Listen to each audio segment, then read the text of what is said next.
സമൂഹമാധ്യമം വഴിയുള്ള cyber അറ്റാക്കിനെതിരെ K Shailaja teacher പരാതി നൽകി.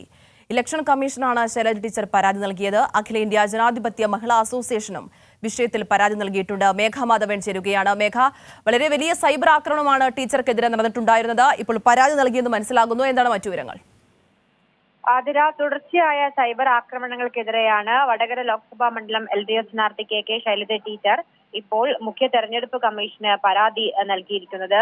നവമാധ്യമങ്ങളിലൂടെ ടീച്ചർക്കെതിരെ പ്രചണ്ഡമായ വ്യാജ പ്രചാരണം അഴിച്ചുവിട്ടുകൊണ്ടാണ് കഴിഞ്ഞ കുറെ ദിവസമായി UDO സൈബർ ഇടത്തിൽ നടക്കുന്നത്.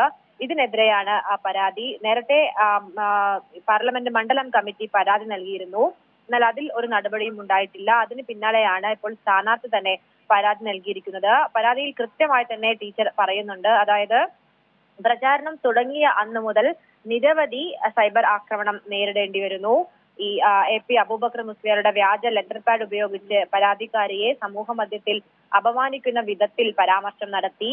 അതിന് പിന്നാലെ ഒരു ഓൺലൈനിന്റെ പേര് വ്യാജമായി സൃഷ്ടിച്ചുകൊണ്ട് ഈ ശൈലജ ടീച്ചറെ ഉൾപ്പെടുത്തി വാർത്ത തെറ്റായി നൽകി. പല പ്രസംഗങ്ങളെയും ഭാഗങ്ങൾ അടർത്തി മാറ്റിക്കൊണ്ട് തെറ്റിദ്ധരിപ്പിക്കുന്ന രീതിയിൽ വ്യാജ പ്രചാരണം നടക്കുന്നു. പ്രസംഗങ്ങളെ വളച്ചൊടിച്ചുകൊണ്ടുള്ള പ്രചാരണം, അങ്ങനെ ദുഷ്ടലാക്കോടെ അടർത്തി മാറ്റിയാണ് പലയിടങ്ങളിലും ഈ പ്രചാരണം നടത്തുന്നത്. അതിനൊപ്പം എന്റെ വടകര KL18 എന്ന ഫേസ്ബുക്ക് പേജിലൂടെ ഈ ശൈലജ ടീച്ചറെ തേജോവധം ചെയ്യുന്ന രീതിയിൽ നിരവധി വ്യാജ പ്രചരണം നടത്തുന്നു. ഇതെല്ലാം കൃത്യമായി സൂചിപ്പിച്ചുകൊണ്ടാണ് ശൈലജ ടീച്ചർ ഇപ്പോൾ തെരഞ്ഞെടുപ്പ് കമ്മീഷന് പരാതി നൽകിയിരിക്കുന്നത്. നേരത്തെ തന്നെ കഴിഞ്ഞ ഒരു തുടക്കം മുതൽ തന്നെ പ്രചാരണത്തിന്റെ തുടക്കം മുതൽ തന്നെ വലിയ തരത്തിലുള്ള സൈബർ അറ്റാക്ക് നേരിടുന്നു. ഇതിനെതിരെയാണ് നടപടി സ്വീകരിക്കണമെന്നും ശൈലജ ടീച്ചർ പരാതിയിൽ പറയുന്നു. അതിനൊപ്പം അഖിലേന്ത്യാ ജനാധിപത്യ മഹിളാ അസോസിയേഷനും നിലവിൽ ചീഫ് ഇലക്ടറൽ ഓഫീസർക്ക് പരാതി നൽകിയിട്ടുണ്ട്.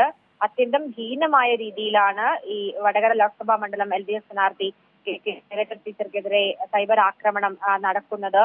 ടീച്ചറുടെ ചിത്രം മോർഫ് ചെയ്ത് അശ്ലീല പരാമർശങ്ങൾ ഉൾപ്പെടെ സൈബർ ഇടത്തിൽ പേജ് വഴി പ്രചരിപ്പിക്കുന്നു. ഇതിനെതിരെ നടപടി സ്വീകരിക്കണം എന്നാണ് ഈ അഖിലേന്ത്യാ ജനാധിപത്യ മഹിളാ അസോസിയേഷന് വേണ്ടി നൽകിയ പരാതിയിൽ ചൂണ്ടിക്കാട്ടിയിരിക്കുന്നത്. ആതിര.